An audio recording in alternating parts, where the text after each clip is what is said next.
নমস্কার, আমি সুমনা। আজ একেবারে ভোর ভোর উঠে পড়েছি। এখন ঘড়িতে বাজে প্রায় ভোর 5:30। সূর্যি মামাও পূব আকাশে উঠে গেছে। আজ ভোরবেলা চলে এসেছি মাছের আড়তে।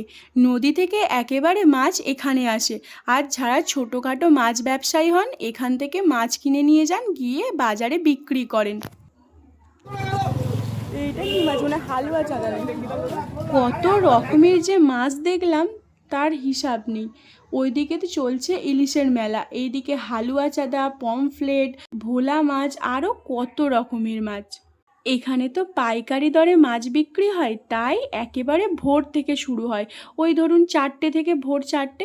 আমাদের তো আসতে দেরি হয়ে গেছে, আরও আগে এলে আরও মাছ দেখতে পেতাম। এই দেখুন, এটা বড় সাইজের ভোলা মাছ। ক্যামেরায় হয়তো ছোট দেখতে মনে হচ্ছে, কিন্তু ভোলা মাছের ওজনটা ছিল প্রায় 5 কেজি। এই দেখুন, এখানে ইলিশ মাছের পাইকারি চলছে। ওই যে সামনে দুটো ট্রে আছে, ওতেও ইলিশ মাছ আছে আর নিচেও ইলিশ মাছ ঢালা আছে। এত রকমের মাছ দেখে আমি তো প্রায় অবাকই হয়ে গেছি। হ্যাঁ, অনেক মাছের বাজারে গেছি, এত রকমের মাছও দেখেছি, কিন্তু এত পরিমাণে দেখিনি। এখানে কিন্তু 250-500 এরম খুচরো মাছ দেয় না। এখানে মাছ নিতে গেলে প্রায় কেজি কেজি নিতে হয়।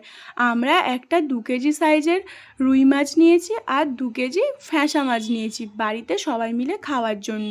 মাছের আড়ত কেমন লাগলো অবশ্যই কমেন্টে জানাবেন। সবাই ভালো থাকবেন, সুস্থ থাকবেন।